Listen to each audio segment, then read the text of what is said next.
Fala, Barros. Vitória, a sucessão da vaga que será aberta com a aposentadoria do ministro Luiz Roberto Barroso no Supremo Tribunal Federal opõe o favoritismo do ministro da Advocacia Geral da União, advogado, geral da União, Jorge Messias, a uma campanha articulada por magistrados da própria corte em favor do senador Rodrigo Pacheco, do PSD de Minas Gerais. O movimento, que ganhou força no segundo semestre desse ano, conta com o apoio enfático do presidente do Senado, Davi Alcolumbre, do União Brasil. A articulação em prol de Pacheco envolve ministros como Alexandre de Moraes, Gilmar Mendes e Flávio Dino, além da simpatia de Carmen Lúcia e Cristiano Zanin. Em um sinal da intensidade das negociações, o presidente Lula se reuniu ontem, no Palácio da Alvorada, com Gilmar Mendes, Moraes, Flávio Dino e Zanin, e o ministro da Justiça Ricardo Lewandowski para discutir o tema.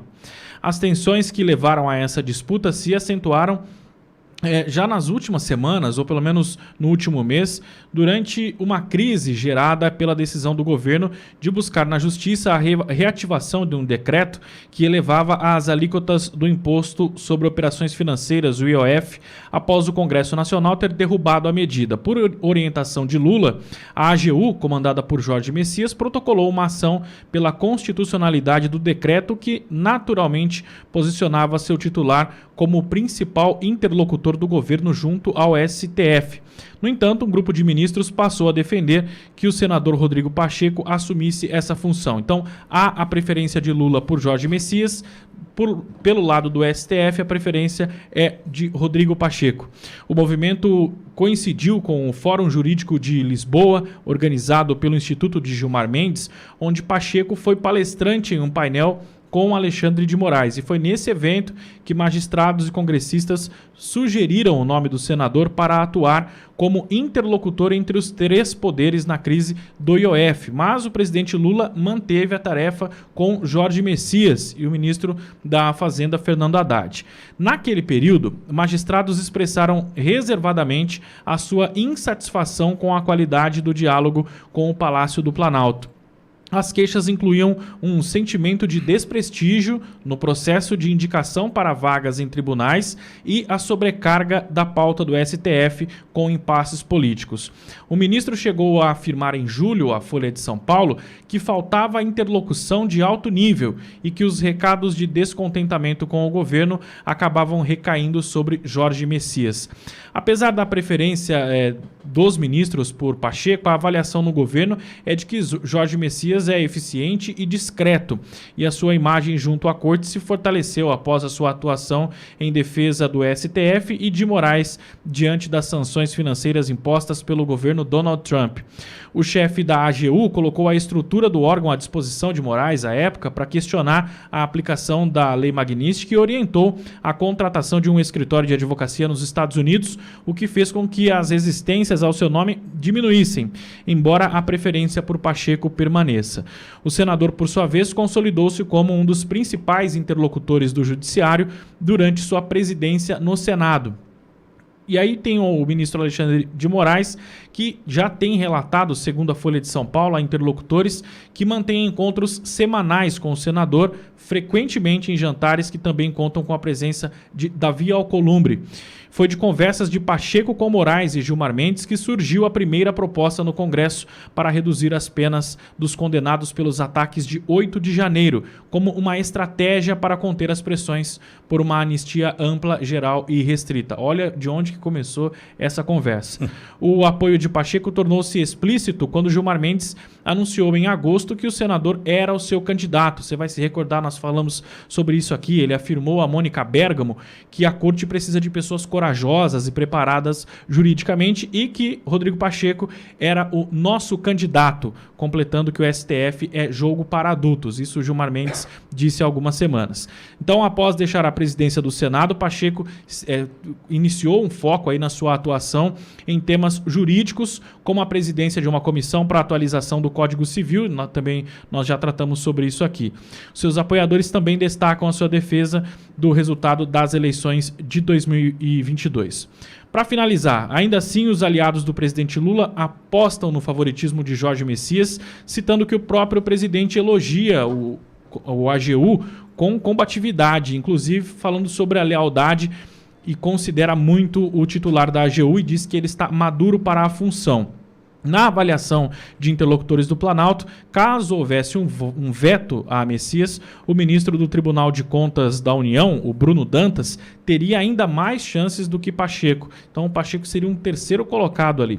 A corrida pela vaga no Supremo inclui ainda movimentos pela indicação do advogado-geral da Petrobras, Wellington César Lima e Silva, e a pressão para que Lula indique uma mulher, um desejo já manifestado publicamente, inclusive pelo próprio Luiz Roberto Barroso. Então, esse trabalho, nós falamos aqui que o Lula voltaria da Itália para definir esse nome que seria indicado ao STF e tem muita gente na lista, viu, Vitória? Acho que não é ele que vai definir, não, Barros. Só mandar um abraço aqui antes de comentar. Marcenaria de Garagem.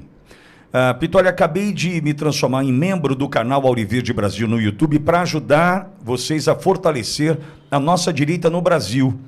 Quero ingressos para levar a minha filha até a palestra do Segré.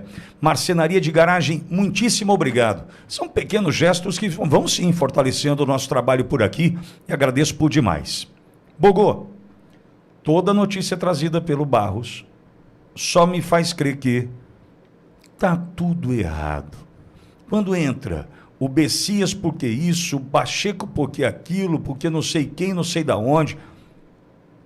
Esquece meritocracia, esquece quem de fato deveria sentar numa cadeira do Supremo, esquece essa engrenagem, né, carcomida, destruída, corroída da Constituição, que prevê que seja dessa forma a escolha de um ministro do Supremo Tribunal Federal. Existe a possibilidade de mais 2 aposentadorias.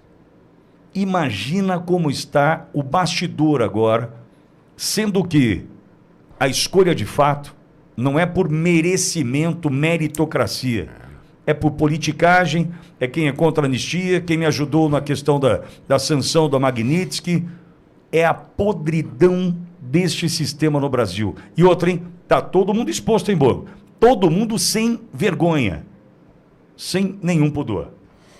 Bom, vamos trazer aqui direto do túnel do tempo quem é o Bessias, ou melhor, o Messias.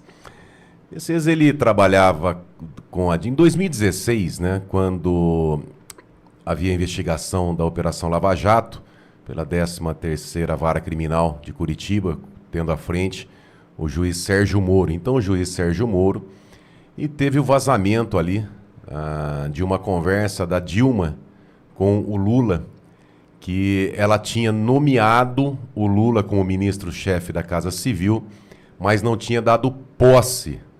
E ali ela pega o termo de nomeação, entrega para o Messias, né, que era ali o estafeta, né, da Dilma à época, e ali a Dilma fala para o Lula, olha, ela estava gripada, por isso que ficou essa forma, o Bessias, né?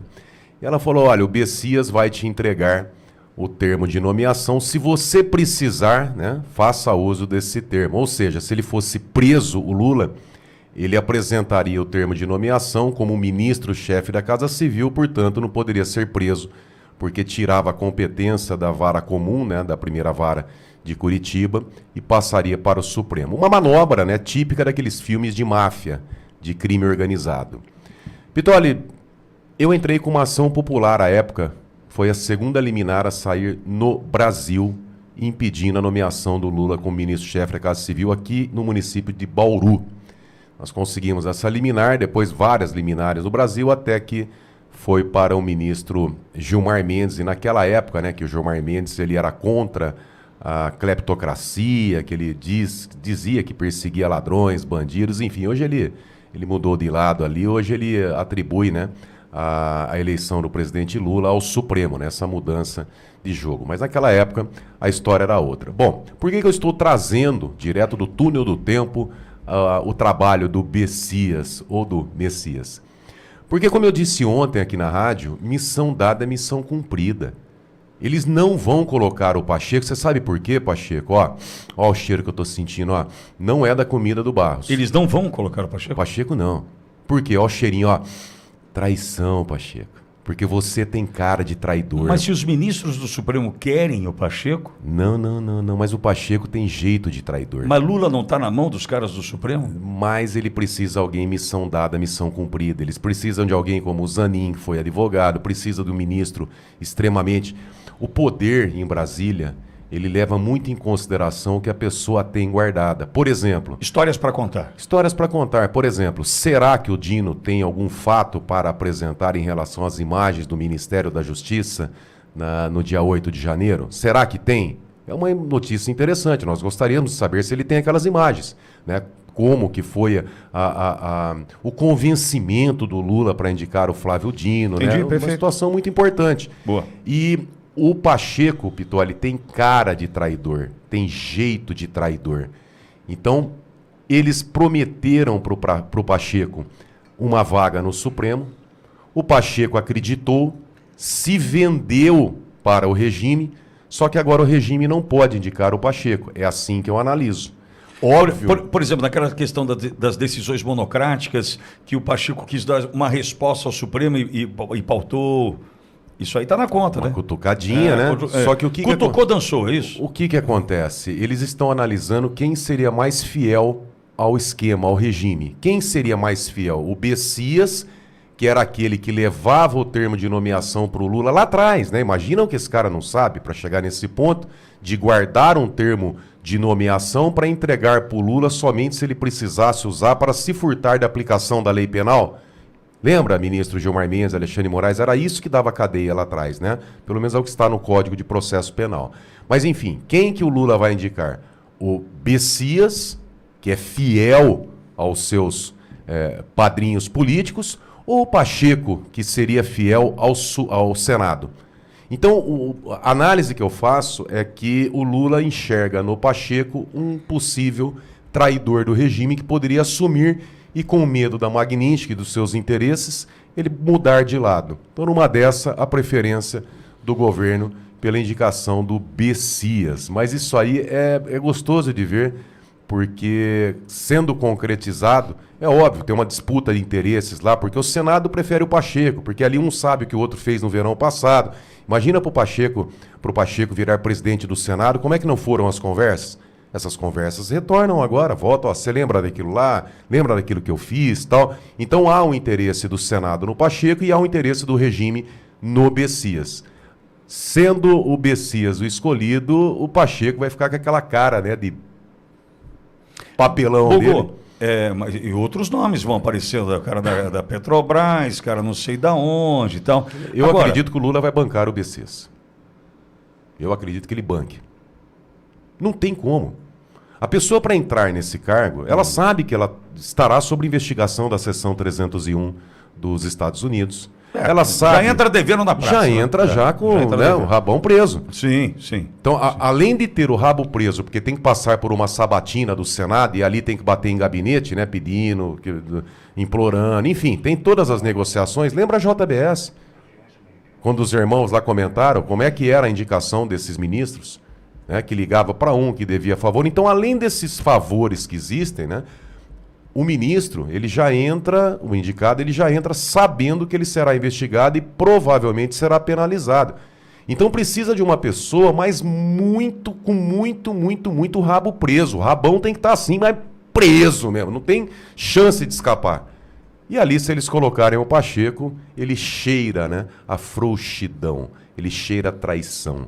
Eu não acredito que será indicado, não. E Bogo, a gente precisa mudar... Foi muito duro. Não. É que a realidade é dura, né? A gente tem que passar... Para nós vai perguntar isso? Acabei de arrebentar o Altineu. Os caras imaginam que vocês estão putos comigo. Porque, Bogo, eu vou te falar um negócio. Eu me arrisco a dizer algo que eu posso estar queimando meu pé aqui agora e você vai entender onde eu vou chegar. E eu não estou muito preocupado não, tá? Mas, aliás, nem um pouco preocupado. Mesmo porque eu, Pitório, não preciso de voto. A Auriveira precisa de audiência, precisa de quem acredite em nosso trabalho, quem nos prestigie todos os dias. A minha eleição é diária. Por quê eu digo isso? Porque o cara entra em uma série de canais transmitindo, tá lá canal A, B, C, D e a Auriverde. O cara me escolheu uma eleição que eu venço todos os dias. Todos os dias. Eu passo todos os dias pelo crivo. Se o cara que está aqui hoje não voltar amanhã por uma decisão de falar, pô, é muita groselha para o meu gosto, é muita besteira para o meu gosto, eu perdi alguém que me elege todos os dias. Meu compromisso é com quem me ouve. E outra, quando perseguido, né, quando a rádio perseguida, a audiência ainda foi lá e além de assistir, ainda ajudou. Ajudou. Não foi no governo que a rádio foi bater palma lá para pegar propaganda estatal. Mas por que eu estou te falando isso? Posso falar uma puta de uma groselha aqui agora? Claro. Posso abrir meu coraçãozinho? Deve. Escute o que eu vou lhe dizer e é muito sério. Quando o presidente Bolsonaro, meu amigo, o presidente Bolsonaro, passava por aqui, como passou 20 vezes em um ano, o que acontecia, Borgo? Durante a entrevista, quando anunciava a entrevista, Barros, ouve essa que é importante. Presidente Bolsonaro hoje na Auriverde, 10 da manhã. Meu telefone pipocava. Deputado A, deputado B, senador A, senador B. Porque o cara queria aparecer antes, pouquinho antes do Bolsonaro, pouquinho depois do Bolsonaro. O cara queria aparecer. Surfar, tipo assim, o Pitoli vai ouvir o Bolsonaro, o presidente vai falar com o Pitoli.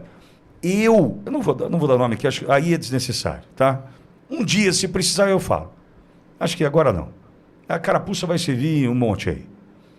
Gente que mandava mensagem para mim, que eu via que tinha 6 mensagens minhas enviadas e o cara não tinha visto nenhuma e de repente, ô Pitoli, posso falar hoje aí, depois do presidente? O que está acontecendo hoje? Hoje, eu não tenho nenhuma vergonha em dizer, nós fomos escanteados. Tá? Alguns poucos bons passam por aqui, pessoas que eu admiro, tiro o chapéu, agradeço pela confiança, pelo prestígio, mas vai notando aí quem me ouve.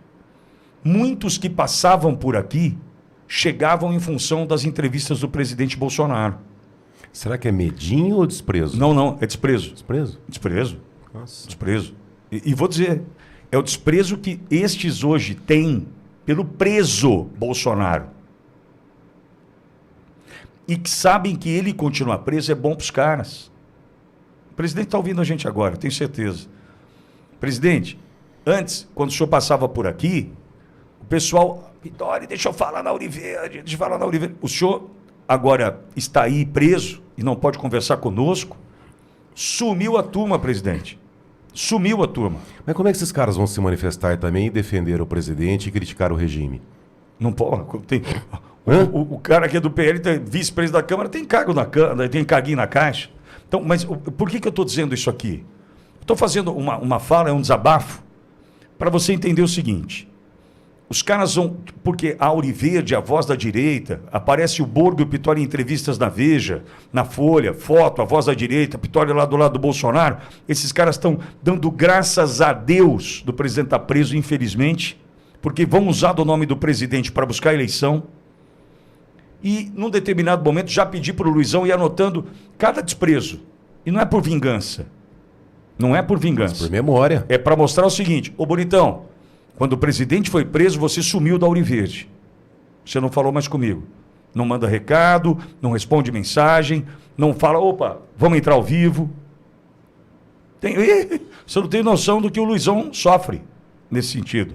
Por quê? Tem pauta que é importante a gente ouvir, Borgo. E os caras, ó... Então, eu estou fazendo aqui esse desabafo e amanhã, em outro horário, eu vou repetir em função da audiência rotativa do rádio, mas em função da prisão do presidente Bolsonaro, muitos abandonaram a Auriverde, como abandonaram o presidente. Não tem problema não. Pitoli, para ser bem bacana, tá? Para não pisar muito, mas esses malandros, esses picaretas, eles querem o presidente preso. Você sabe por quê? Porque o presidente sabe quem é quem. Opa! Ele sabe. Bolsonaro, não dá para achar que uma pessoa que enfrentou a CIA, o FBI, a USAID, George Soros, toda a podridão do mundo, não dá para imaginar que o presidente seja bobinho. Óbvio que não. O presidente sabe quem é quem. E esses canalhas, tá, eles querem o presidente preso por quê? Porque o presidente preso incomunicável é a voz deles. Então, na eleição agora do ano que vem, um pilantra desse vai chegar na sua base e vai falar assim, eu sou bolsonarista, eu defendi o presidente, por isso que é aquele preso. Eu não sei o quê, e o presidente não vai poder desmentir, não vai poder falar nada. Então, um cara desse, na eleição, por exemplo, o presidente dificilmente vai sair do lado, vai endossar, vai pedir voto com um cara desse. Né? Como é que ele vai ficar na campanha? Como é que sai um deputadinho aí ou outro fazendo campanha e não tendo o presidente do lado? Como é que ele explica pro eleitor dele falando assim, eu sou Bolsonaro, eu sou bolsonarista, eu defendi o presidente, mas na campanha não tem o presidente perto? Como é que fica? Então, para esses pilantras, é melhor o Bolsonaro estar preso. Porque pelo menos eles vão vender a narrativa e enganar o povo na cabeça desses pilantras. Agora, o que eles não contam é o seguinte. O que o Pittoli falou hoje de manhã várias vezes e vem falando? Que há uma possibilidade da anulação de todo esse processo. Não é nem anistia, é anulação. Porque se um determinado ministro tiver uma ordem de prisão pela Interpol, imagina, sancionado como violador de direitos humanos, mais as denúncias da Flávia, mais prisão da Interpol, fica insustentável ele continuar no Supremo Tribunal Federal. E tudo isso aí, dependendo da pressão externa que vier, tudo isso aí pode ser anulado. Se for anulado, ô bonitão, o presidente Bolsonaro volta. E aí a sua covardia, a sua omissão, pode ter certeza que será lembrada por todos, mais uma vez. Tá? Nós estamos vivendo a história. E esses traidores que hoje abandonam o presidente, por isso que somem. Porque se vier aqui, vai ter que falar a real, vai ter que dar cara a tapa. E eles estão com medinho, né? Omissos. Por exemplo, hoje eu perguntaria para um deputado do PL, e o Altineu com carinho na caixa, como é que eu defendo o Altineu? Você acha que eu não vou perguntar? É óbvio. Pô, o cara eu repito, tem a oposição séria e honesta. Tem, óbvio que tem. Eu preciso acreditar em alguém, mas amigo,